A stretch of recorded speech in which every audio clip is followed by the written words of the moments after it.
Oke, bismillahirrahmanirrahim. Assalamualaikum warahmatullahi wabarakatuh. Jadi ketemu lagi bersama saya, Wawan, dalam Simple Founder Podcast. Podcast ini dipersembahkan oleh Aufa dan Roti Bang Husen. Masih dalam rentetan tantangan 30 hari bersuara, maka temanya hari ini adalah tema pendekatan. Kemarin temanya itu perjumpaan. Saya teringat istri saya.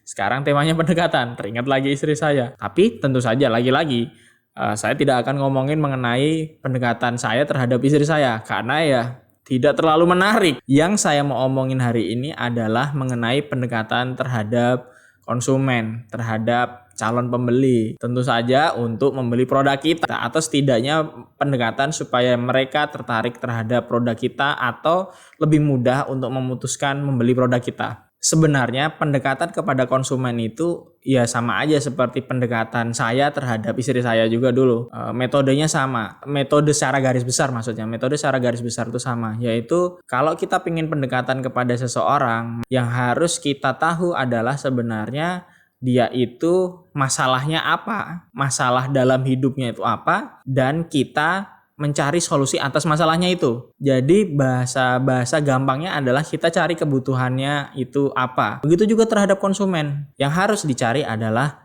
masalahnya. Jadi kita bisa menemukan solusi atas masalahnya itu. Kalau ngomongin metode pendekatannya, dari banyak metode yang beredar, setidaknya ada 3 metode yang terbukti paling efektif untuk membuat konsumen membeli produk kita. Metodenya adalah, yang pertama adalah metode pendekatan asumsi. Jadi misal katakanlah dia sudah pesan A, B, C. Bu, saya pesan A, pesan B, pesan C begitu ya. Bunda, saya pesan A, pesan B, pesan C. Nah, kita mengasumsikan dia sudah mau beli. Jadi kita mengasumsikan si calon tadi sudah mau beli dengan menggunakan pertanyaan asumsi tadi.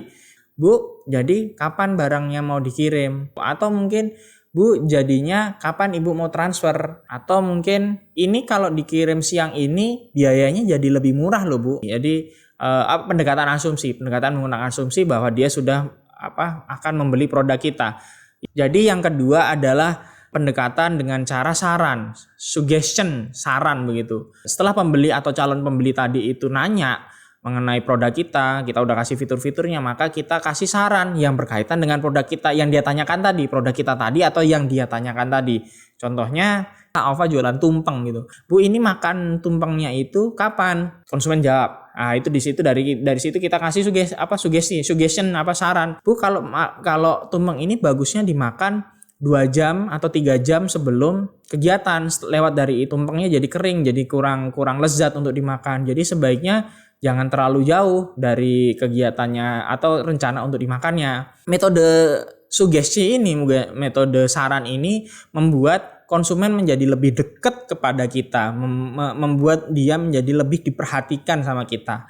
Itu makanya jadi efektif. Lalu metode pendekatan ketiga adalah metode limited offer, penawaran yang terbatas. Jadi ya seperti namanya, kita kasih opsi bahwa penawaran ini terbatas. Contohnya yang dilakukan oleh Aufa itu di waktu Aufa Baking Class. Setelah calon peserta Aufa Baking Class itu nanya-nanya, dikasih tahu bahwa jika bayar sebelum tanggal ini, Ibu dapat hadiah ini loh. Tapi kalau lewat, Ibu nggak dapat hadiah ini. Jadi ada rasa sayang untuk meninggalkan pilihan itu. Jadi akhirnya dia jadi lebih mudah untuk memutuskan membeli produk kita, membeli produk yang kita tawarkan. Jadi ada 3 metode yang paling umum dipakai oleh para penjual, terutama UMKM lah, yang usaha kecil. Yang pertama adalah metode asumsi, yang kedua adalah metode suggestion atau saran, yang ketiga adalah metode limited offer. Terus kalau dinanya, Mas,